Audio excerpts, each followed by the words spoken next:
What you got? I'd quite like to do the French one, actually. Yeah, I that's think Hahn. L'heure Exquise, the Hahn. Yeah.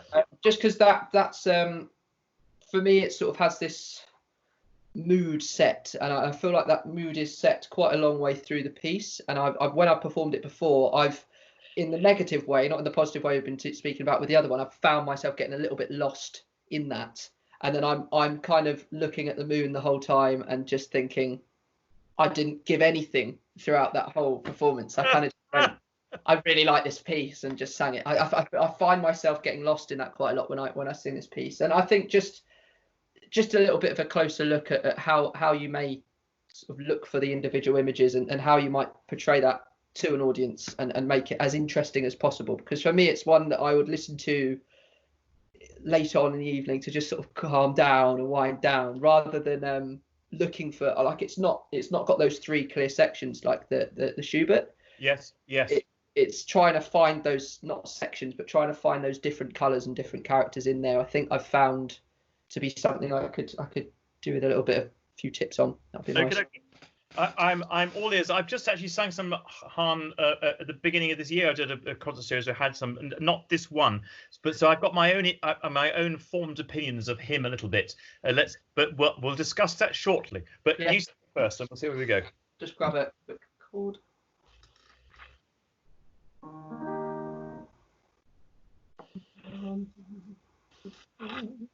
Okay.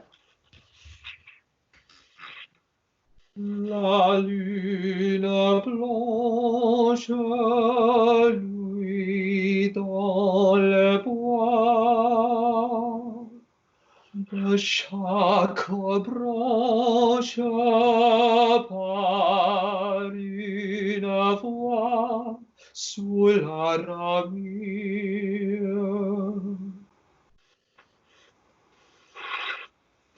Oh, bien-aimé,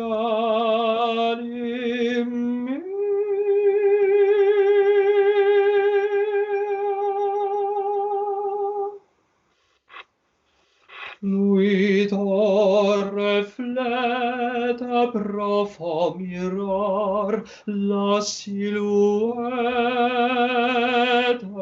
du sol noir. Oh, l'avant pleure, rêvant, c'est l'heure.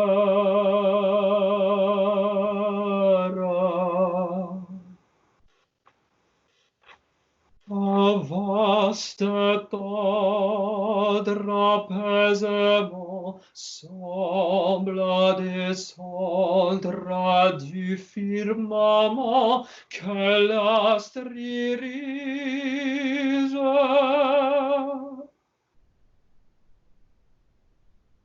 C'est l'heure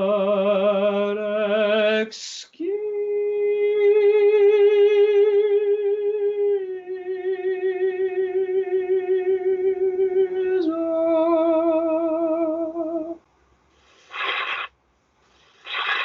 Great, beautifully done, Matt. And I see what you mean about the floating at the top there. It seems to work very well for you. That's a great facility, as they would say. And so definitely keep that in your armory. And you know, as you move into the heavy Verdi repertoire, don't lose the ability to do that. So look, again, cards on the table here. What I think I learnt singing the couple of Hahn songs that I was studying was that he seems to get himself into a texture and into a key and into a sonority. Yeah. And he seems to have a little trouble sometimes getting out of it. Okay. I may boldly criticize, only because then that if you meet this song through Fauré or whatever, or in a Debussy, or actually the one setting I did was by Stravinsky. Did you know he'd done a... Oh, no, I didn't. I know he did Opus 9 or something like that. He dedicated to his brother. That's what I can tell you because I read it off the score. But and so of course different composers bring their own characters and thoughts to a poem and set it entirely differently. So, for example, I'm just going to quickly flick through this, and I can tell you that if you didn't already know it, you have one accidental in the vocal line. It's that A natural on "Oh bien," and that "Oh bien." The A natural is not a modulation; it's a passing note. Yeah. So from this nut, I'm just quickly glancing my eyes over the piano part. I'm guessing I'm seeing E flat. I'm not sure that he modulates anywhere at all. Yeah. In this, so yeah, I'm just looking at a lot of E flat major. Yes. so it's I hesitate to say he's a limited composer. What I could say is that he's deliberately limiting his palette because he's deciding to stay in absolutely the same place. And this whole idea of music, or indeed art, having to develop is clearly a German thing. So we French, we like to stay, art for art's sake, just the beauty of the moment, we just present it and stay there. So it's interesting to hear you asking about different colors and variation and things like that, because in a sense, I'm getting the idea that, if I was preparing this, looking at it, I think, right, okay, you just need me to stay. So he says at the beginning, infinitely sweet and calm, gentle, infinitely gentle and calm. He is writing, another way of writing that would be less is more. He wants me to do almost nothing and just articulate the text as cloyingly beautifully as possible. Okay. So Again, I'm no French coach. I've just been doing German coaching before this with some other Bach and Schubert, and I would always refer you to an expert, of course. But to my English ears, the difference between ou and u is one you can enjoy a little bit more. I'll see if I can find. Yes, so here we go. L'étang reflète profond miroir la silhouette du saule noir, and that du sound is the kind of that's the unique French sound which very few other that nobody else really makes that same way, and they obviously come alive at those unique moments. Yeah. Du saule noir ou, and it's the du is followed by ou le vent pleure. And so the du sounded a bit strange to me, and so did the oo. Okay. Yeah, just have it's not a question of trying to get them right, because I'm not a good teacher from that point of view.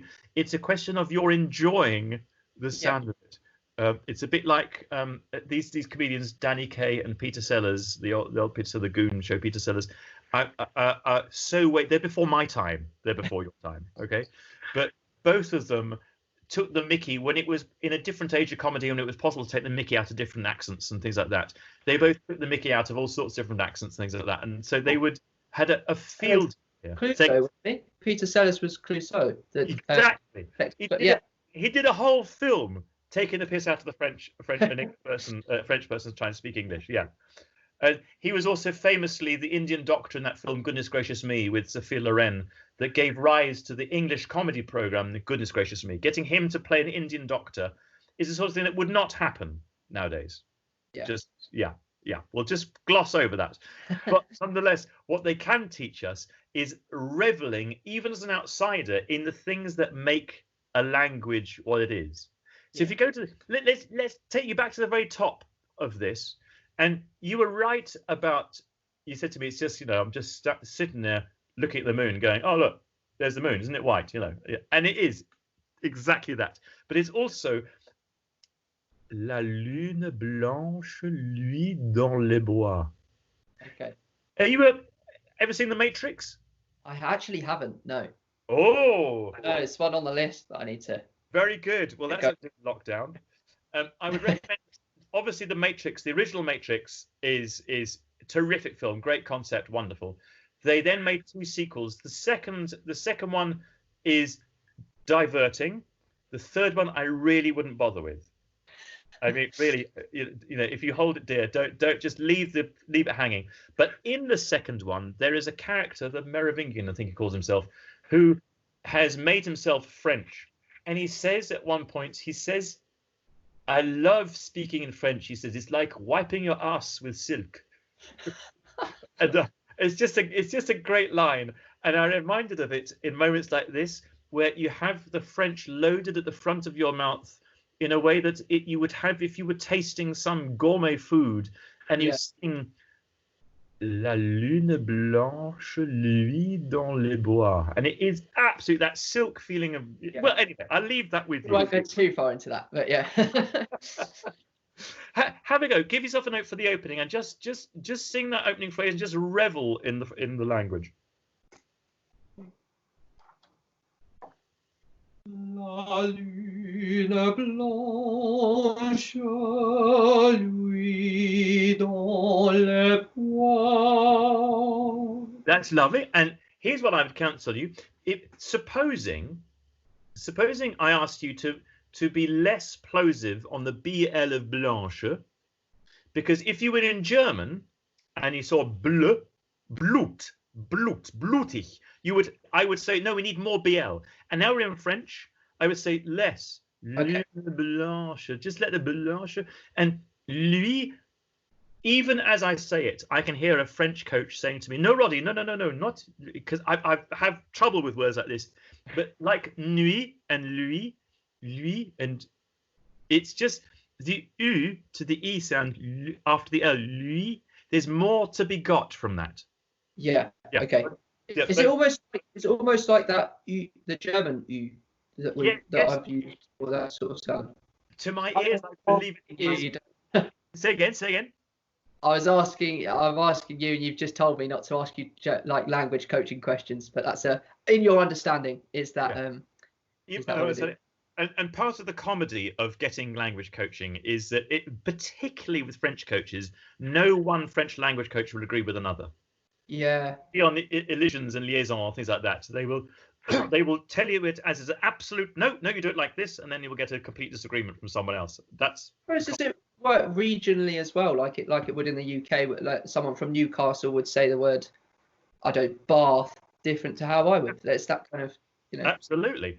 But also on top of that, then what I'm beginning to work out more is it's taste. Yeah. It is a matter of taste. For example, whether you roll your R's when you sing in English,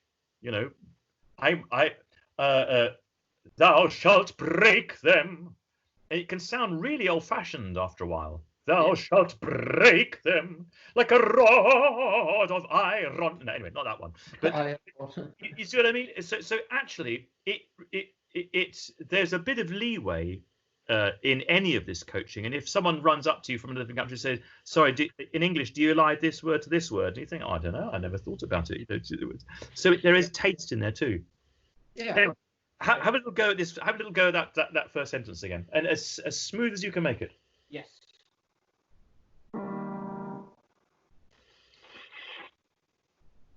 La lune blanche luit dans les bois. Beautiful. I'm just going to stop you there. This is great stuff. It is becoming more and more placid.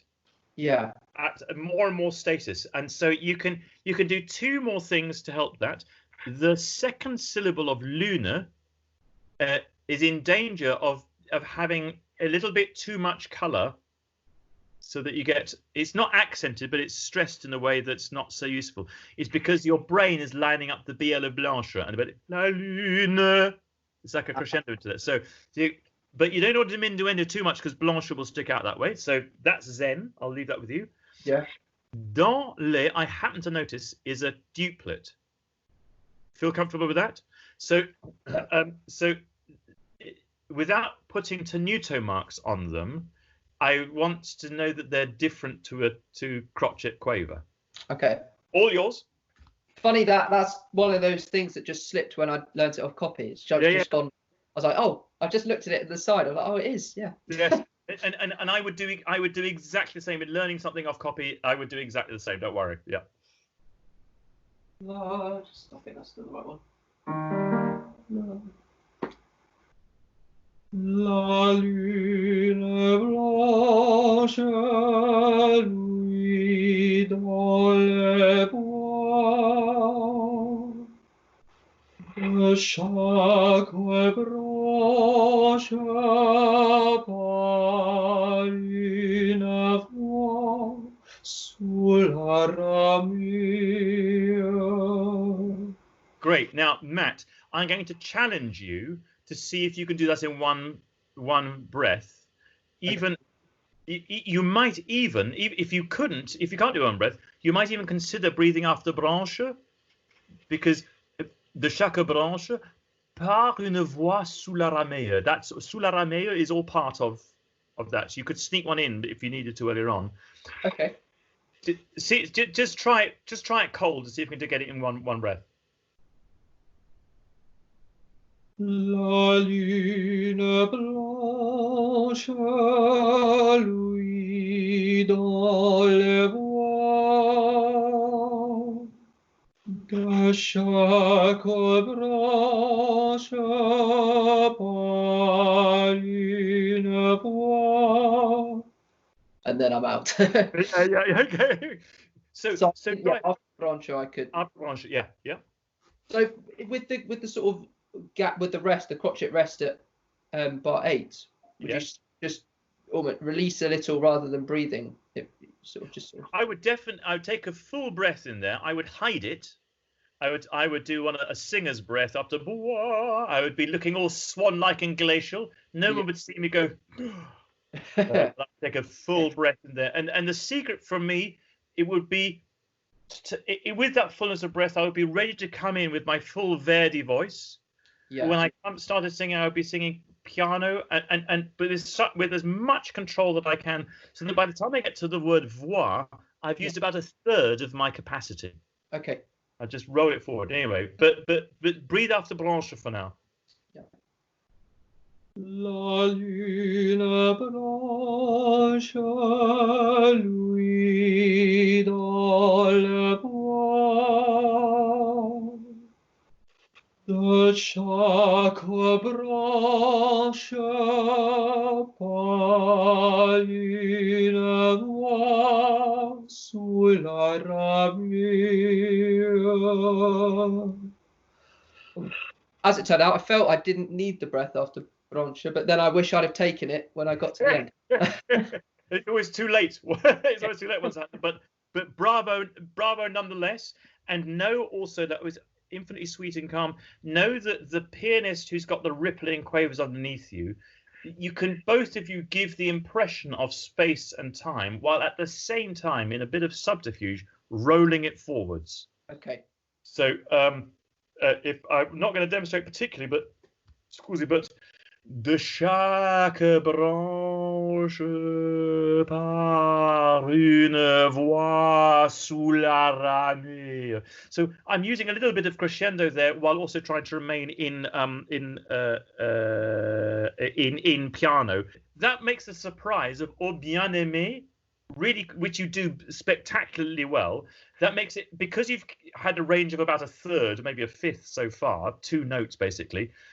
It is such a surprise when it was "Oh bien-aimé," but what you do so well, which is why this song suits you so well, is you do it without effort. There should be no effort at any point during the course of the song. You just float there. And I don't mean float in a singing way. I mean float in a poetic way. Yeah. Okay. Yeah? So I'll just leave you with 2 thoughts about that. Watch out for those duplets in both those eyes, dans les and une. And also, he's written you some interesting rests.